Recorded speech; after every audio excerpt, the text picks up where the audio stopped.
பல கோடி ரூபாய் மதிப்புள்ள 35 ஏக்கர் அனாதீன இடத்தை தனிநபர் ஆக்கிரமிப்பு செய்திருப்பதாகவும் அதை உடனடியாக மீட்க வேண்டும் என செம்பாட்டூர் கிராமத்தை சேர்ந்த மாரிமுத்து என்பவர் புதுக்கோட்டை மாவட்ட ஆட்சியர் அலுவலகத்தில் புகார் மனு வழங்கினார்.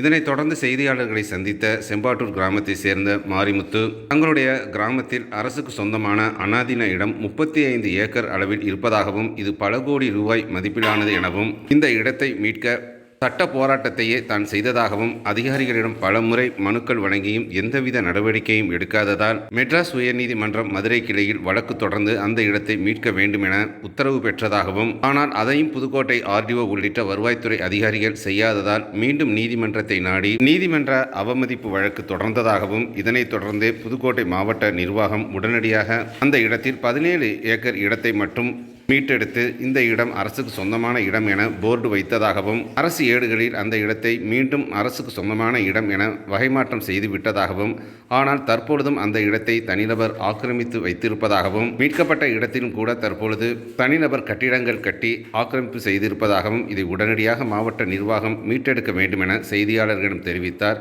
மாரிமுத்து. பல கோடி ரூபாய் மதிப்புள்ள அரசுக்கு சொந்தமான 35 ஏக்கர் இடத்தை அரசு கையகப்படுத்த விட்டால் மீண்டும் நீதிமன்றத்தை நாட இருப்பதாகவும் பரபரப்பான தகவலை வெளியிட்டார் மாரிமுத்து. அந்த 10 ஏக்கர் அனாதை நிலத்தை குணசேகரன் என்பவருக்கு 1.5 கோடிக்கு விற்கிறாங்க. அப்புறம் போய் அது பிறகு அதை டாக்குமெண்ட் எடுத்துகிட்டு போய் ஆர்டிஓட்ட நாங்கள் கேட்கும்போது, இந்த இடம் விசாரணை நிலுவையில் இருக்கும்போது எப்படி சேல்ஸ் ஆகுது அப்படின்னு கேட்கும்போது, ஆர்டிஓ சொன்ன பதில் அனாதீனம் அனுபவபாத்தியத்தில் செல்லுன்னு சொன்னார். நான் ரிட்டன் ஸ்டேட்மெண்ட்டாக கொடுங்கன்னா கொடுக்க முடியாதுன்னு சொன்னாங்க. அதை பிறகு நான் CM cell, CRA, CLA, vigilance, anti corruption, மாவட்ட ஆட்சியில் அத்தனை பேருக்கு நான் மனு கொடுத்தேன். எந்த விதமான நடவடிக்கையும் இல்லை. பிறகு சென்னை ஹைகோர்ட் மதுரை உயர்நீதிமன்றத்தில் 30/4/2025 ரிட் பெட்டிஷன் போட்டு ஆடியோ டைரக்ஷன் கொடுத்தாங்க.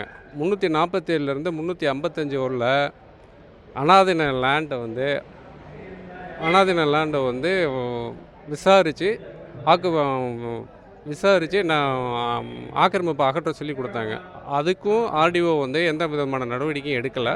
பிறகு 18/9/25 வந்து அவமதிப்பு வழக்கு, உயர்நீதிமன்ற அவமதிப்பு வழக்கு போட்டு, அதன் பிறகு புலை எண்ணம் 348, 351 3, 353, 354, 355 இதில் உள்ள பட்டாவை ரத்து செய்து கிராம அக்கௌண்ட் கணக்கில் ஏற்றி விட்டாங்க. ஆனால் இந்த இடத்த விசாரணை நிலுவையில் இருக்க வாங்கும்போது குணசேகரன் என்பவர் 10 ஏக்கரில் விவசாயம் செய்து சவுக்கு போட்டு இலவச மின் இணைப்பு பெற்று இது வரைக்கும் பண்ணிகிட்டு இருக்காங்க. மனு கொடுத்து எந்த விதமான நடவடிக்கையும் எடுக்க முடியல. இப்போவும் டிஆர்ஓ கொடுத்துட்டு வந்திருக்கோம் எடுக்க சொல்லி. அதுதான் மேட்ரு. உங்கள் பேர்? என் பேர் மாரிமுத்து சார்.